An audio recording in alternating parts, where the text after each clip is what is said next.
between the Utah Jazz and the Brooklyn Nets. It's a very strange trade. Very strange trade. They traded Royce O'Neal to Brooklyn for a future first-round draft pick. Why would the Jazz do that? Why would they do that? Why did Quinn Snyder walk away from that job? Why? What space to try to land Kevin? No. What's going on in Utah? Why would the Jazz do that? Why would they do that? It's a very strange trade. Very strange trade. I mean, there's a better than good chance we're going to see that performance at the Oscars next year. I mean, the way you built the suspense, the timing. I mean, it was an absolute masterclass. I was scrolling the memes all weekend. Can I ask, Brian, what your reaction was to seeing that blow up on Twitter? It's so rare that we ask questions like that and they are answered so quickly, which the Jazz answered very nicely before the holiday weekend in trading Rudy Gobert. My weekend was spent with my 4-year-old who wanted to know where I'd been for 8 of the last 9 weeks. He did not care about the memes, but he was happy nonetheless, and so that made it a good weekend. Well, I thank you because they made me happy, and I that's all I can ask for. It made me smile. All right, so it's only natural that we turn that moment into a little segment called "Why Would?" Perk, can you give me a little, why? A little Brian, a little, yep, there it is. So, Perk, please chime in here as well. You look like you're doing from the windows to the wall. The floor is yours, though, Brian. Yeah. Let's start with why would the Nets prioritize players over picks?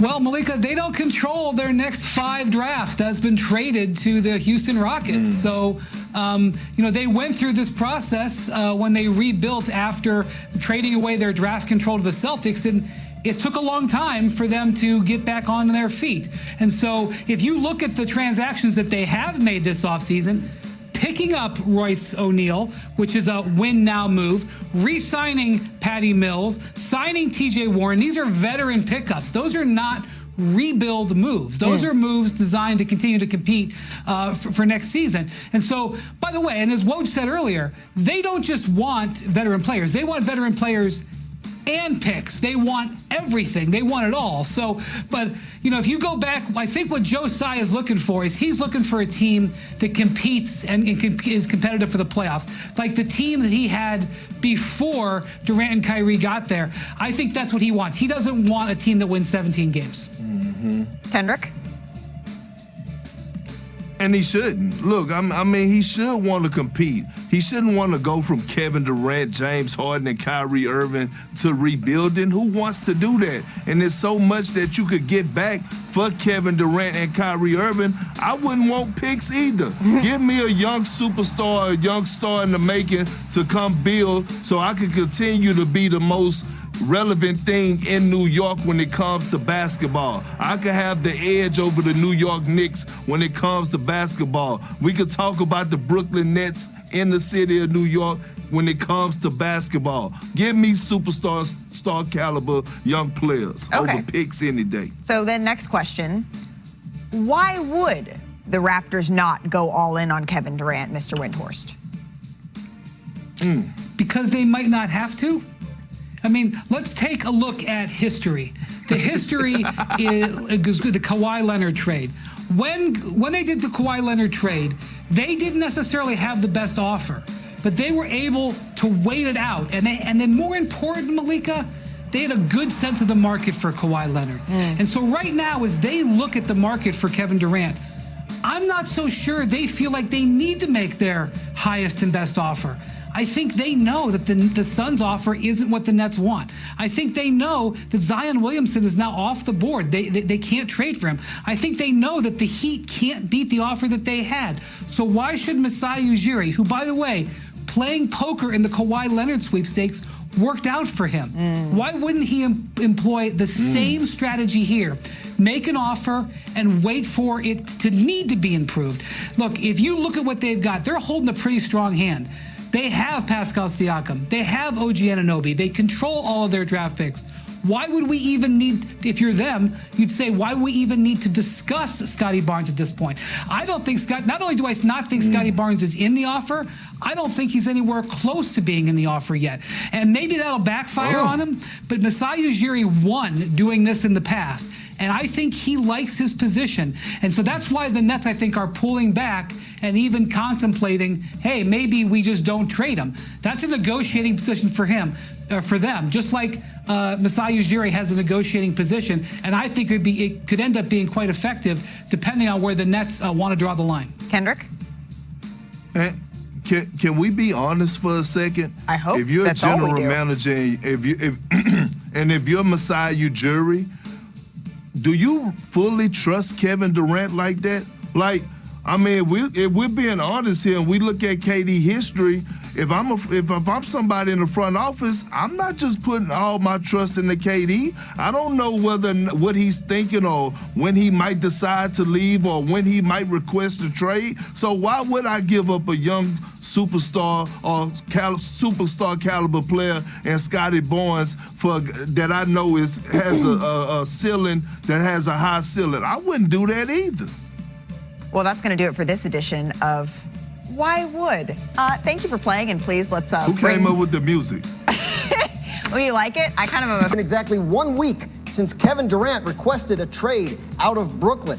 At the time of the request, it was reported that his preferred destinations were the Phoenix Suns and the Miami Heat. Here we are a week later, and we are still awaiting a resolution on this situation. So we bring in our very knowledgeable basketball crew, Brian Windhorst, Zach Lowe, and Nick Friedel. Wendy, I want to start with you. Where do things stand right now with KD and a potential trade? Yeah, when the Nets put him on the market, Dan, I think they thought there was going to be a tremendous bidding war. And while there's a lot of interest, from what I can tell, that bidding war isn't really hot right now. The teams have made their offers, and they don't really feel the need to increase them. Now, maybe we'll see a little bit of action coming out of Summer League. All of the executives are gathering in Las Vegas over the next few days, and there could be a restart in action there. But there's been a couple of things that have happened that have even made it more complicated that involve the Utah Jazz. The Jazz make this trade with Rudy Gobert last week, where they get an incredible haul of draft picks, in which the Nets respond by saying, well, now the price for Durant just went higher. And the rest of the league is kind of saying, we don't think so. We don't want to pay that price. We didn't like that trade. And then you look at Donovan Mitchell. After the Gobert trade, there was a belief that maybe Mitchell would be next, and maybe at some point he will be. But for now, the Jazz are telling people they don't intend to trade him. And on Mitchell's side, he's going to stand pat. He's not going to force any action right now. So without Mitchell in the market, the teams are not trying to outbid each other. It doesn't make sense for teams to sell their house to pay for a car, even if that car is a Lamborghini like Kevin Durant. So Nick, what is your recourse if you're the Nets here with the market frozen? You just have to hope that it changes. But then this is a problem. To Brian's point, the Nets were hoping, all right, Kevin Durant's available. We're going to take everything we possibly can.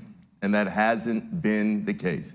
It's not like Sean Marks, Brooklyn's GM's, going into work every day going, you know what I want to do today? I want to trade Kevin Durant. That's the last thing in the world this team wants, because they're completely irrelevant the second they make that deal as far as title contention. But if you have a list of teams that he wants to go to, and you're trying, at least in some way, to help him get to a preferred destination, these teams are all seeing what's going on, and they're seeing that they can potentially wait it out. The difference is he's got 4 years, so the Nets can say, okay, we can bring him back, and they can pull this thing throughout the summer into training camp. It's possible, but I still think something ends up getting done here at some point. Zach, do you think that's a legitimate threat from the Nets? We could actually keep him on the team, or no? I think they'd like everyone to think that it's a legitimate threat, and maybe it is. Look, what everyone is saying is right. The Rudy Gobert trade was a double-edged sword for the Nets. On the one hand, it would seem to increase the price for Kevin Durant. On the other hand, it set an impossible standard for Sean Marks and the Nets to hit. You just can't get more draft picks from one team than the Jazz got from Minnesota in that trade. The standard is impossible. And then you have the list, Phoenix and Miami. And I think Phoenix, from my reporting, is a clear number one on that list. The teams who aren't on that list are going to have two separate offers for Kevin Durant. The offer that the motherlode offer they'll give only if they feel like Durant wants to go there, if they can meet with him. and a lesser offer that they will give if they can't meet with Durant, and so they're uncertain. But as far as Durant going back to the Nets, look, you have to say that. They have to say that. I'll believe it when I see it. And as Nick Friedel knows better than anyone, I've come to expect the worst for the Nets. They played tough with Harden. We saw what happened there. So I'm expecting something to happen before the season. So what's the pressure point here? Like, what has to change in order for this market to kind of unfreeze? This is why this is so strange right now, Dan, because I've covered Kevin in Oakland with the Warriors. I've now covered him in Brooklyn. The guy wants to win badly. And if he's looking around and he's saying, well, I don't want these teams to gut themselves to bring me in because then we can't win a title. The problem for the Nets is, and this is if he were to come back to training camp, they've now traded James Harden, who would have been the second best player, for Ben Simmons, who just had back surgery, who nobody knows exactly what's going to happen in his future. Also, we're going to get to Kyrie, but if you know you're going to move on from Kyrie and Ben Simmons is there, you suddenly have a roster full of question marks around a superstar that's still in his prime. Nets have a mess, and obviously we have a lot more time to